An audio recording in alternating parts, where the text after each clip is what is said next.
তো নেক্সট বন্ধুরা এখন আমরা গ্যাস অন করব, পুরো প্রসেস দেখাবো কীরকম রান্না করা হয়।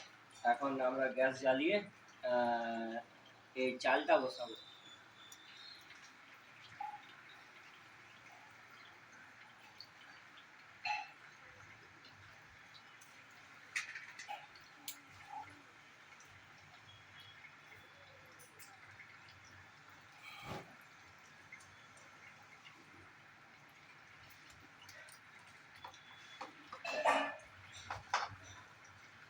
এই চালটা বসাই দিলাম, এরপরে এটার মধ্যে জল দিয়ে এটাকে ছেড়ে দিব, ততক্ষণ সিস্ট থাকবে। তাহলে নেক্সট ভিডিওতে রেডি থাকুন। রুটি ব্যাংকে রান্না করতে গিয়ে দেখাচ্ছি ভিডিওগুলো। আজ ভিডিও কন্টেন্ট বানাচ্ছি, কেন কি সবাই বলে আপনারা কীভাবে রান্না করেন, একটু দেখালে ভালো। তো আজ সবাই দেখুন আমরা কীভাবে রান্না করি।